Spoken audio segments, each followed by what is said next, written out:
Professional photo हो गई। I think इसका मैच लगा हुआ है। सॉरी नहीं बैठो बे मत भी फोटो खींचो पहले एक बार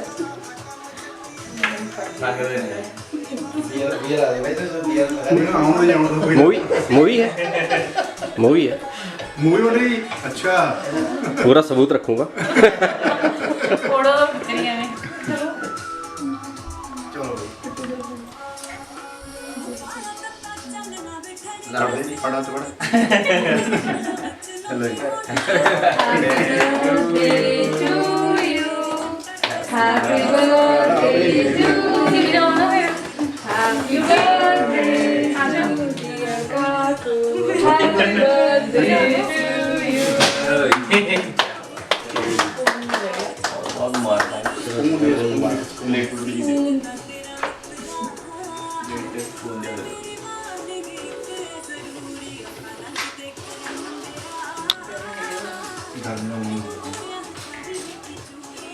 और विंडो खोलना है ठीक है ठीक है।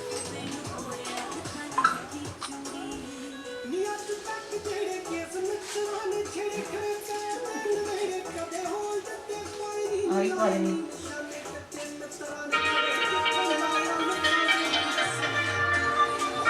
मैं ब्लैक फॉरेस्ट केक मांग रही थी मेरे को फेवरेट शिद्दत नाल थैंक यू सही जवाब शिद्दत नाल मंगया ਸੀ ਤਾਂ ਹੀ ਮੈਂ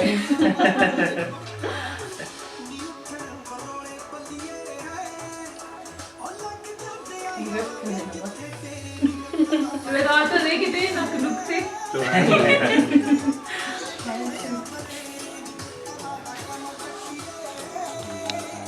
नहीं चाहो आप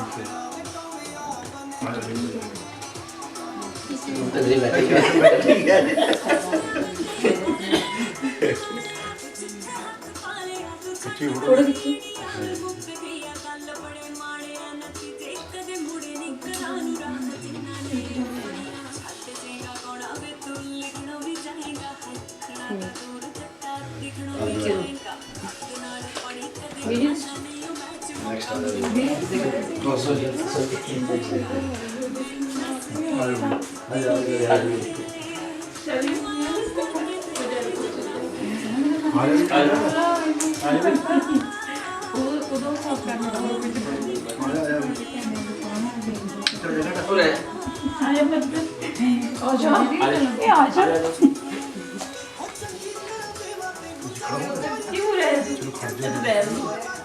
खुदी पे हां दिस पे बैठ जा नहीं दिस पे बैठो ते मैं इत्थे बैठी कोई गल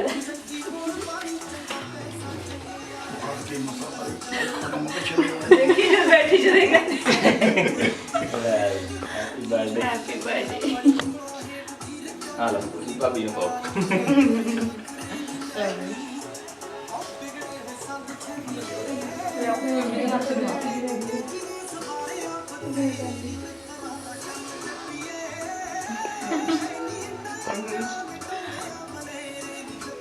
एक बार बैठे के चल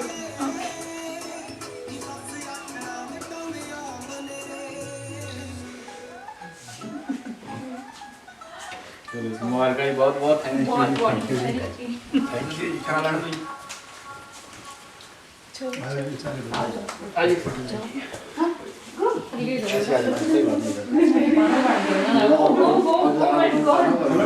तू सब free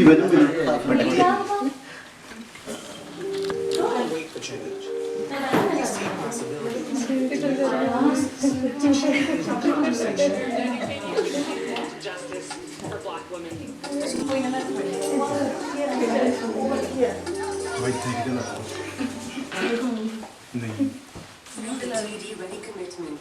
TD is proud to support Sherburne Health and their transfusion crew.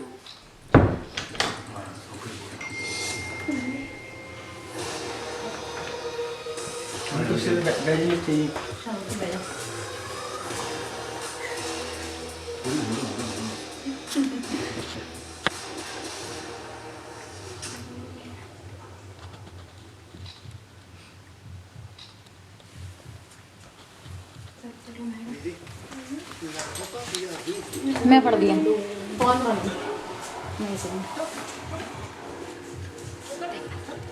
Sorry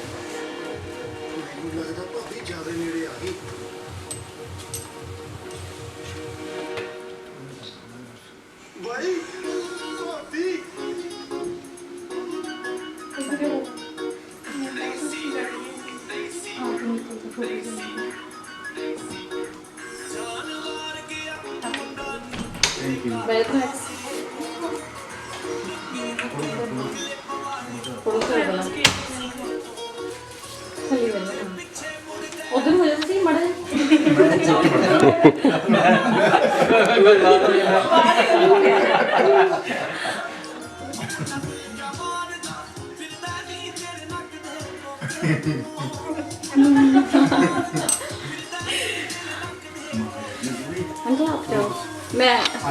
मैं तो पढ़ ਲਾਂ ਦੋ ਕਹਿੰਦਾ मनी ऑन है ऑन है ਉਹ ਜਲਦੀ ਹਾਂ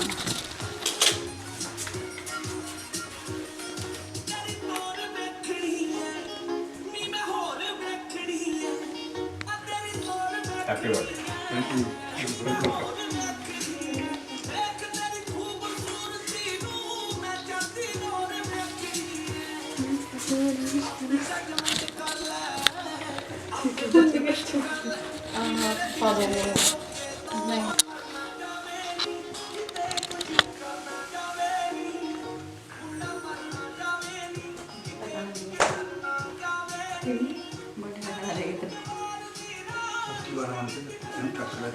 हाँ इधर ही ले मत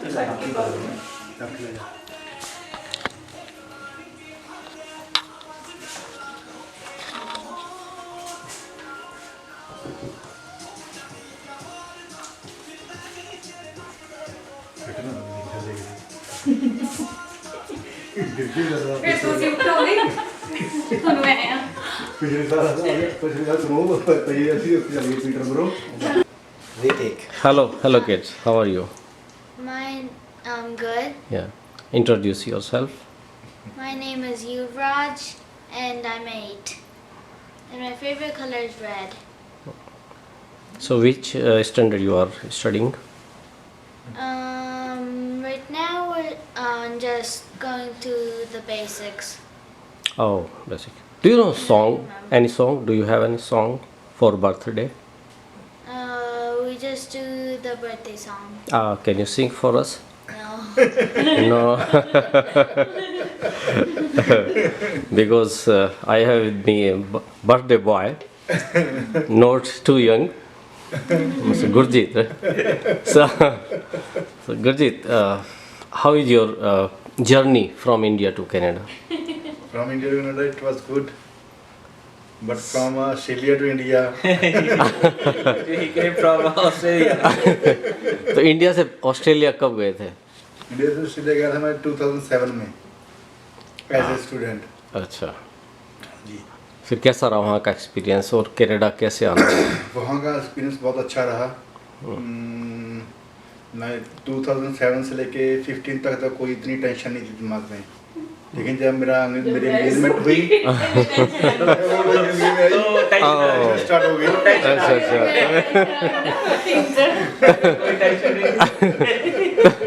तो ये सही कह रहे हैं कि आप टेंशन है या टेंशन इनको लगता है तो टेंशन दूर हुई होगी आपके आने से तो। नहीं तो ये अभी तक ऑस्ट्रेलिया में बैठे होते हैं। हाँ सही। देखो ये बात सही है भाई, सही बात है। कि मैंने इनको इतना फोर्स किया यहाँ आने के लिए, क्योंकि वहाँ ऑस्ट्रेलिया का मतलब उन्होंने पहले तो मुझे सिर्फ टूरिस्ट वीज़ा दिया, उसके बाद तो फिर कुछ भी नहीं हुआ, और फिर उन्होंने बाद में तो मुझे 7 महीने के लिए बैन ही कर दिया था ऑस्ट्रेलिया ने। तो पीआर वहाँ हार्ड है ना? Good. तो फिर ये इंडिया नहीं आ सकते थे और मैं वापस ऑस्ट्रेलिया नहीं जा सकती थी, No. तो मैंने इनको बहुत पुश किया कि नहीं। The old one. तो फिर ये कनाडा मूव हुए। चलो अच्छा डिसीजन है। वहाँ पे आसानी से नहीं देते हो। तो मेरे साथ दूसरे फ्रेंड हैं राजकुमार त्यागी, ये भी हमारे पड़ोसी हैं, हमारे गांव के। मेरा गांव उजैड़ा है और ये डवाना से हैं। तो राजकुमार जी, आप अपनी यात्रा बताएं, इंडिया से यहाँ तक कैसे आए?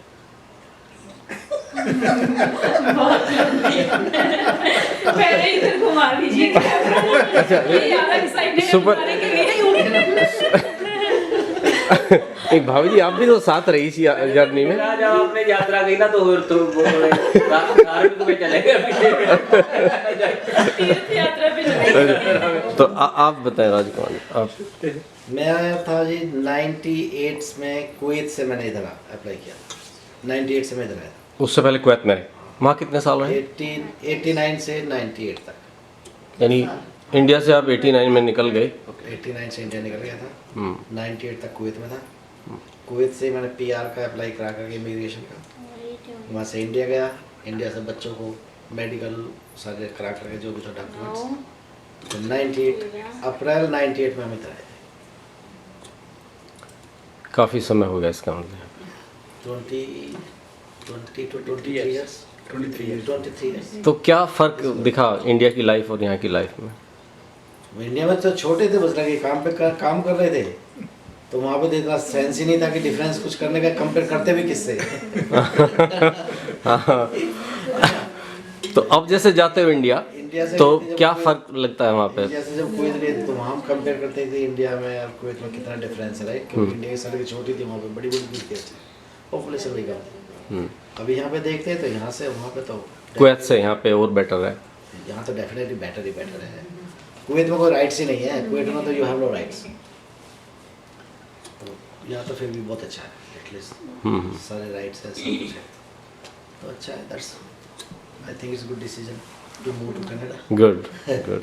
शायरी हाँ, Student स्टूडेंट अपना अनुभव बताएं। You are student here. कि बाकी सब तो Because यहाँ पे कोई वर्क परमिट इंडिया से नहीं है, ज़्यादातर तो आप- क्वेरीज मेरे पास यही आती हैं हाँ, कि स्टूडेंट हम क्या करें। तो उत्तर अपना बताएं, कब आए, कैसे आए? मुझको यहाँ पर आए को अभी 1.5 महीना हुआ है और यहाँ पर लाइफ बहुत अच्छी है और यहाँ पर लेकिन काम भी बहुत करना पड़ता है। मेहनत तो करनी पड़ेगी। इंडिया जैसे बाईपास ले चलेगा। रोटी नसीब होना मुश्किल है, रोटी खाई नहीं जाती, टाइम बहुत कम मिलता है रोटी खाने का भी, सोने का भी। सोने का भी। पढ़ाई करो फिर पार्ट टाइम जॉब करो। पढ़ाई का भी टाइम नहीं मिलता, जॉब जैसे 1 घंटा भी जाने के लिए लगता है काम पर और 1 घंटा आने के लिए लगता है। 8 घंटे की शिफ्ट होती है, 12 घंटे तो खराब हो गए, तो फिर 8 घंटे सोना भी है, तो फिर असाइनमेंट भी और करनी बस है। में बहुत पजल होते हैं नॉर्थ। तो जो इंडिया से आने वाले हैं वो पहले सोच लें कि हाँ मेहनत करनी पड़ेगी। नहीं नहीं, उनको आने देनी है, आगे जाके पता लगेगा। हम ऐसे थोड़ी किसको नहीं। कोई ये कहेगा कि खुद तो चलेंगे और हमें नहीं आने दे रहे, तो आओ और पता चलेगा। हाँ, एक और है। आप बताओ कैसा है 12 घंटों की शिफ्ट में? 2 व्यक्ति अंदर मेरी बड़े बात है जी। बैठा एक मिनट बाद चलो, गुरजीत पुत्र हमारे इनका जन्मदिन है, तो एक गाना सुनाएंगे। अच्छा, एक और स्टूडेंट आए, चलो उनसे भी मैं परिचय कराता हूँ, क्योंकि सबसे ज़्यादा क्वेरी इंडिया से ना स्टूडेंट्स को लेके आती हैं। तो स्टूडेंट लाइफ का एक्सपीरियंस। तो स्टूडेंट जो इंडिया से स्टूडेंट आने वाले हैं उनके लिए क्या मैसेज है? You are student here. मत आओ, ऑल इन ऑल मत ही आओ। सो कब आए बेटा आप यहाँ पे? 5 months 5 months बैक। कौन सी स्टडी पे हैं? BSc science. BSc science 12th करके। तो वहाँ पे स्टूडेंट आप रहे, यहाँ पे भी स्टूडेंट हैं, तो क्या फ़र्क है स्टडी में वहाँ की और यहाँ की? एक्चुअली अभी तो मेरी ऑनलाइन स्टडीज़ ही चल रही हैं, तो पर फिर भी जिस तरीके से स्टडीज़ को प्रोजेक्ट किया जा रहा है, जिस तरीके से हमें इंफॉर्मेशन दी जा रही है, बहुत क्रिएटिव है।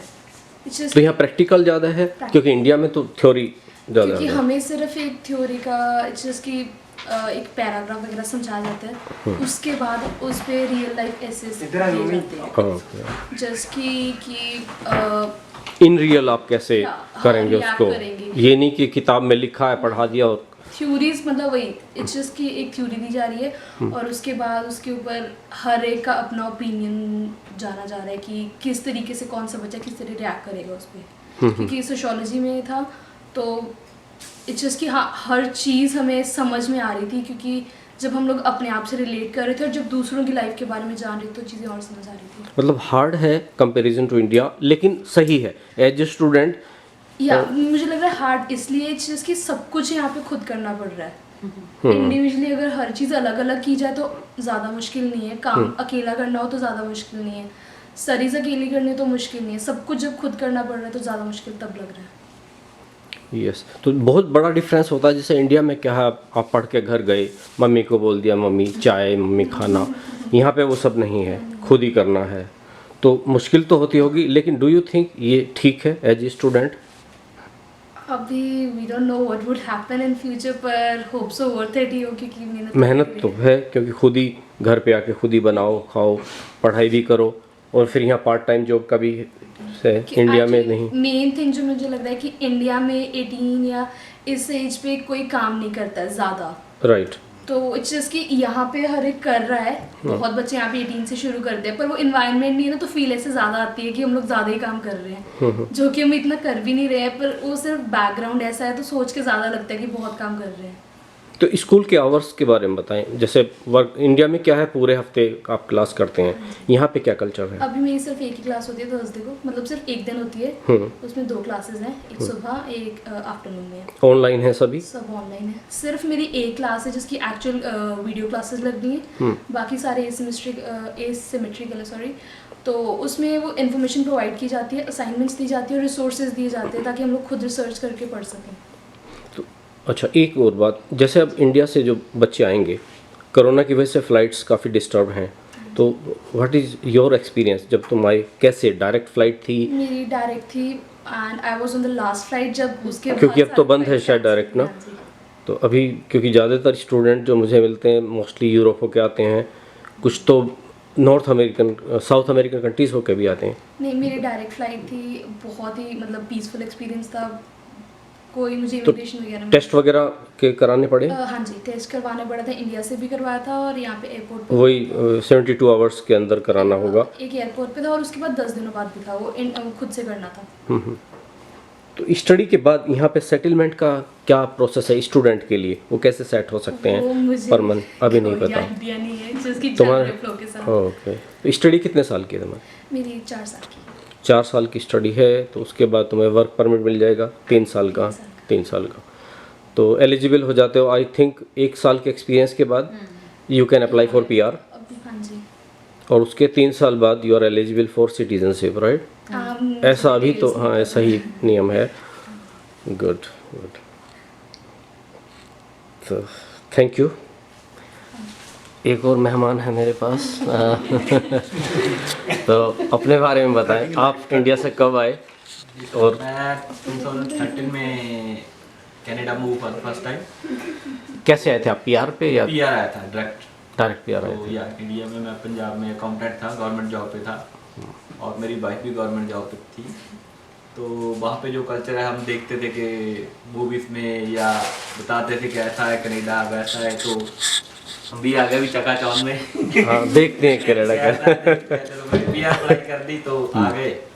जब आके यहाँ पे देखा, मेरा फ्रेंड था उसके घर पे आया, मैं वैंकूवर में आया था। तो आप इंडिया से वैंकूवर आए थे? जी, वैंकूवर आया था पहले मैं। ओके, वैंकूवर आया तो मैंने देखा यार कि यहाँ पे तो कुछ और ही है, कोई टाइम ही नहीं किसी के पास, ना बात करने का, ना सब बिजी प्रोफेशनली तो पूछने का क्या यार जी कैसी लाइफ है। तो हमारे यहाँ तो बिल्कुल डिफरेंस, बहुत ज़्यादा डिफरेंस है ये। तो मैंने कहा अभी ये सेट नहीं आएगा काम, तो मैं 2 महीने रहा यहाँ पे। PR कार्ड आई जिस दिन, तो नेक्स्ट डे मैं वापस चला गया मैंने कहा भाई मैं इंडिया में जाके ही सेट होऊंगा। तो इंडिया में गया, फिर दोबारा जॉब्स वगैरह की, तो मगर जब वहाँ पे जाते हैं तो आपको जो सभी लोग जो कहते हैं कि रिलेटिव्स होते हैं, जो फ्रेंड्स है यहाँ पे हैं, जो कहते हैं वहाँ पे फ्यूचर अच्छा है, यहाँ पे ठीक नहीं है, यहाँ पे आने वाला टाइम ख़राब है, इंडिया में ये हो जाएगा। मैंने कहा यार मैं गवर्नमेंट जॉब पे हूँ, मैं भी और मेरी वाइफ भी, तो अच्छा है। तो कहते नहीं वहाँ पे ठीक है। तो फिर मैं आ गया टैक्सी लेके, तो वैंकूवर में आ गया। फिर रहा 2-3 महीने, मैंने कहा यार नहीं ठीक नहीं है, फिर चला फिर मैं जब गर्मी वहाँ पे होती थी तो मैं कंटिन्यू 4 साल ऐसे ही करता रहा। यार 2-3 महीने यहाँ पे आता, तो फिर इंडिया चला जाता, सर्दियों में तो फिर मैंने कहा यार ऐसे तो काम नहीं चलेगा क्योंकि खर्चा बहुत ज़्यादा हो जाता है टैक्स का। कभी वन वे लेके जाता था यहाँ से वहाँ से। तो यहाँ पे मेरा फ्रेंड था तो टोरंटो में, तो उसने मुझे कहा कि आप इधर मूव होइए, एक बार इधर आके देखिए, यहाँ पे माहौल थोड़ा डिफरेंट है वैनकूवर के मुकाबले, यहाँ पे थोड़ा अच्छा माहौल है, तो यहाँ पे आइए, यहाँ पे सेट होना थोड़ा इजी है। तो मैं यहाँ पे आ गया, तो यहाँ पे आके देखा थोड़ा उधर के मुकाबले मुझे ठीक लगा थोड़ा सा कि यहाँ पे स्टार्टिंग जॉब्स हैं आपके पास, शुरू में सेटल होना इजी है। जॉब्स वगैरह वैंकूवर के कंपैरिजन टोरंटो में ज़्यादा बहुत ज़्यादा है। वहाँ पे जो मोस्टली काम है वो कंस्ट्रक्शन का काम है, और या सिर्फ जॉब्स हैं, बैंक्स की जॉब्स हैं, जो प्रॉपर या नर्सिंग की जॉब्स हैं, प्रोफेशनल जॉब्स हैं, स्टार्टिंग जॉब्स नहीं है वहाँ पे। तो या फिर आपको कंस्ट्रक्शन में जाना पड़ेगा, हैवी काम है। तो स्टार्टिंग जॉब्स जिनके स्टार्ट करना वहाँ पे मेरे ख्याल से मुश्किल है यहाँ के मुकाबले। यहाँ पे ये डिफरेंस है कि यहाँ पे आके आप नेक्स्ट डे भी जॉब शुरू कर सकते हो। जॉब्स ज़्यादा हैं टोरंटो में, जहाँ पे जॉब बहुत ज़्यादा है, वेयर हाउस है, सबसे बड़ी बात है यहाँ पे एजेंसीज है। तो आप जाइए एजेंसी में रजिस्टर करवाइए, तो आपको नेक्स्ट डे। वैंकूवर में एजेंसी नहीं, वैंकूवर में एजेंसी नहीं, सिर्फ रेफरेंस है आपके, आप डायरेक्ट हायरिंग हो, डायरेक्ट हायरिंग है, या आपको डोर टू डोर जाके आप खुद रिज्यूमे दो, फिर पर्सनली जाके किसी गैस स्टेशन पे, किसी स्टोर पे जाके आपको खुद रिज्यूम देना पड़ेगा। तो वो आपको बुलाएं ना बुलाएं, चलो वो मेरे ख्याल से वहाँ पे बहुत ज़्यादा मुश्किल। टोरंटो में इजी है कि आप एजेंसी में जाओ, आपको थर्ड पार्टी जाइए रजिस्टर करवाइए 2-4 एजेंसी में, तो आपको स्टार्टिंग हो जाती है। तो फिर इधर आया तो ठीक लगा, तो फिर मैं 2017 में यहाँ पे बच्चों के साथ मूव हो गया जी। हाँ क्या, तो भी ठीक है अभी तो ठीक, अब सेट हो गए अभी ठीक है। अभी चलो हमारे को पंजाब में आए हैं तो दिल तो करता है कि वहाँ पे वो इतनी ऐश प्रस्ती तो नहीं है जो पंजाब में थी। इंडिया में बैठे लोग परेशान ना हो, मतलब आएंगे तो अच्छी लाइफ है यहाँ पे। नहीं ठीक है बिल्कुल। हाँ ये देखिए, कोई अगर आप आगे देख के चलेंगे ना, आप एट प्रेजेंट को 2-4 साल आगे सोच के चलें तो अच्छी लाइफ है, जहाँ पे सिक्योरिटी है, सेफ्टी है, फ्यूचर है बच्चों के लिए, और इनकम तो है ही, इनकम तो है ही, इनकम आपके हाथ में है। बिल्कुल, जितनी मेहनत करोगे, हाँ जितना चाहे उतनी काम करना। हाँ काम से ना पीछे हटिए, पैसे आपकी मर्जी के हैं जितना चाहे। Very good, thank you thank you thank you. हाँ बेटा, एक बहुत इम्पोर्टेंट क्वेश्चन था, तो इंडिया में बैठे कुछ बच्चे हमारे पूछते रहते हैं, यहाँ पे जैसे तुम काम करते हो तो उसमें कितनी इनकम हो जाती है और क्या क्या खर्चे तुम्हारे इसमें एडजस्ट हो सकते हैं, पढ़ाई को लेके या रहने खाने को लेकर? मिनिमम अगर हम लोग पहले खर्चा देखें तो वो डिपेंड करता है कि पहले आप अकोमोडेशन कैसी है। मिनिममली सबका अराउंड 400 की होता है, थोड़ा कम थोड़ा ज़्यादा। तो उसके बाद ग्रॉसरी डॉलर्स में बता रहे हैं आप ना? या $400, अराउंड 400 एक महीने का। हाँ जी। ओके, अभी जैसे मेरा प्राइवेट रूम है तो इट्स 550, पर वो डिपेंड कर रहा है कि आप लोग कैसे अकोमोडेशन में हो। और उसके बाद ग्रॉसरी होती है, वो 200 अराउंड ग्रोसरी हो जाती है। अगर टिफ़िन वगैरह भी लगवाया तब भी वो 180-200 विद डिलीवरी होता है, तो वो बहुत इजी रह जाता है। तो प्लस आपका ट्रांसपोर्टेशन उसमें कितना लग जाता है? ट्रांसपोर्टेशन जैसे अभी जहाँ पे मैं काम कर रही थी तो वहाँ पे उनको राइड प्रोवाइड हो रही थी, तो मेरा खर्चा था एवरी वीक $105। 105, तो ऐसा समझ लीजिए कि 500 रहने का, 200 खाने का, और 100 आपका ट्रांसपोर्ट। हाँ जी, तो $800 तो होंगे ही हर किसी के। हाँ जी, विदिन $1000 आपके। बाकी डिपेंड करता है कोई बच्चा कितने खर्च करता है। हाँ जी। तो और उसके बाद थोड़ा बहुत काम रहता है, जैसे कोई डॉक्यूमेंट्स वगैरह का, जैसे फोकलिफ्ट वगैरह का लाइसेंस बनवाना है आपको, थोड़े बहुत मिनिमम काम होते हैं, वो तो हर जगह हो रहे हैं। तो अराउंड 1000 आपका पर मंथ जा रहा है, and every week minimally you earn around 600 I suppose, क्योंकि सिम पे अगर आपको 20 आवर्स काम मिल रहा है और 15 इज़ लाइक मिनिमम एवरीवेयर, तो वो तो काम हो ही रहा है। उसके बावजूद भी अगर आपको कैश पे काम मिल रहा है, दैट्स वेल एंड गुड। तो अभी मैं 21 पे था, तो I was earning 800 around per week, तो मेरी सेविंग और खर्चा बहुत आराम से निकल रहा था उससे। So I can save for my school fees or anything that I want to spend again in my future. So it is easy to work, just you need to have some dedication and hard work will pay you off. तो tension लेने की इतनी ज़्यादा ज़रूरत नहीं है। It's just कि तो जितना आप कमा रहे हैं आपका रहने खाने का खर्चा निकल जाता बहुत है, आराम से। बस घर पे जो आपका पड़ेगा बर्डन वो फीस का रहेगा, राइट? फीस का और या फीस भी आप यहाँ से निकाल सकते हो, कैसा है? I don't actually have idea, अभी कोशिश कर रही कि जितनी सेविंग हो सक रही है। मेरी ट्राई होती है कि एटलीस्ट हर मंथ 1500 सेविंग हो, जो कि मेरे से अभी नहीं हो रही है। 1000 इज़ मेरा जो सेविंग का प्लान चल रहा है अभी तक। विद इन 5 मंथ्स, मेरे को 5 मंथ्स हुए, तो every month I am trying to save $1000। तो उसके साथ एटलीस्ट वो ऐड ऑन हो रहा है मेरी GIC के साथ, तो जिससे मैं अपनी फ़ीस भर सकती हूँ। और कोई भी खर्चा अगर आपको और करना है, कार वगैरह लेनी है या कुछ भी करना है, तो it is easy. Good, thank you बेटा। तो बेटा आप अपने बारे में ज़रा बातें तो हो गई थी, अब कुछ इनकम और खर्चे के रिलेटेड बताएं। तो कितना आप कमा लेते हो और कितना खर्चा आ जाता है टोटल? जो जितने भी स्टूडेंट यहाँ पर काम करते हैं, near about 2500 to $3000 they make in the month, and the expenses are near about $1000। Hindi या पंजाबी में बोल सकते हो, कोई प्रॉब्लम नहीं है। एक्सपेंसेस आर नियर अबाउट $1000 ਦਾ ਐਕਸਪੈਂਸ ਆ ਜਾਂਦਾ ਜੀ, ਤੇ ਬੰਦਾ $3000 ਆਰਾਮ ਨਾਲ ਕਮਾ ਲੈਂਦਾ ਜੀ। ਤੇ ਕਹਿਣ ਦਾ ਮਤਲਬ ਇਹ ਵੀ ਹੈ, ਕਈ ਸਟੂਡੈਂਟਸ ਜਿਨ੍ਹਾਂ ਨੇ ਫੀਸ ਪੇ ਕਰਨੀ ਹੈ, ਇੱਕ ਸਮੈਸਟਰ ਇੰਡੀਆ ਦੇ ਵਿੱਚ ਲਾਇਆ, ਜੇ ਉਰੇ ਹੁਣ 3 ਮਹੀਨੇ ਉਹਨਾਂ ਕੋਲ ਹੈਗੇ ਨੇ ਫੀਸ ਭਰਨ ਦੇ, ਉਹ ਡਬਲ ਸ਼ਿਫਟਾਂ ਲਾ ਕੇ $5000 ਵੀ ਮਹੀਨੇ ਦਾ ਕਮਾ ਲੈਂਦੇ ਨੇ। तो मतलब पहले सेमेस्टर की फीस घर से देनी है, बाकी यहाँ से भी निकाल लेते हो? ਫੀਸ ਨਿਕਲ ਜਾਂਦੀ ਜੀ, ਫੀਸ ਦਾ ਕੋਈ ਵੱਡੀ ਗੱਲ ਨਹੀਂ ਹੈਗੀ ਉਰੇ। ਜੇ ਬੰਦਾ ਲਿਮਿਟ ਨਾਲ ਚੱਲੇ, ਜਿਹੜੇ GIC ਲੈ ਕੇ ਆਉਂਦਾ ਜਾਂ ਹੋਰ ਜਿਹੜੇ ਘਰੋਂ ਪੈਸੇ ਦੇ ਕੇ ਤੋਰਦੇ ਨੇਗੇ, ਜੋ ਬੰਦਾ ਸੰਜਮ ਨਾਲ ਖਰਚ ਕਰੇ, ਵਾਲੇ ਫालतू ਨਾ ਖਰਚ ਕਰੇ, ਤਾਂ ਫੀਸ ਤਾਂ ਆਰਾਮ ਨਾਲ ਨਿਕਲ ਜਾਂਦੀ ਹੈ। ਫੀਸ ਤਾਂ ਕੀ ਆਪਣੇ ਸ਼ੌਕ ਵੀ पूरे हो जाते हैं जी, पैसे इतने हैगे नहीं, आराम ਨਾਲ ਬੰਦਾ कमा, रहने खाने का सब निकल जाता है। सब निकल जाता है। इंडिया से तो अच्छा है यहाँ पर। हाँ, लेकिन वो 20 घंटे जैसे एक स्टूडेंट को मिलता है वीक में, हाँ जी, हाँ जी। उससे तो शायद नहीं निकल पाते होंगे, तो क्या एक्स्ट्रा आवर्स अलाउ है स्टूडेंट को, या कैसे एडजस्ट करते हो?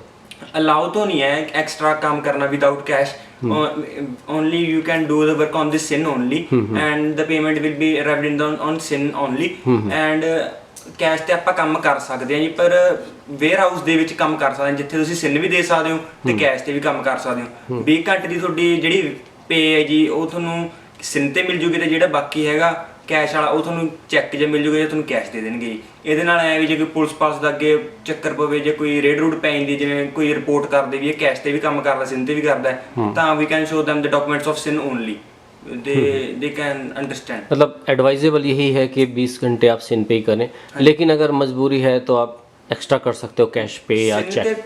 फीस नहीं निकलती, खर्चे भी घाटे पूरे औखे खर्चे ही निकल पाएंगे, फीस नहीं, है ना? खर्चे ही निकल पाएंगे बस, वो भी minimum as a basic standard life. Thank you बेटा।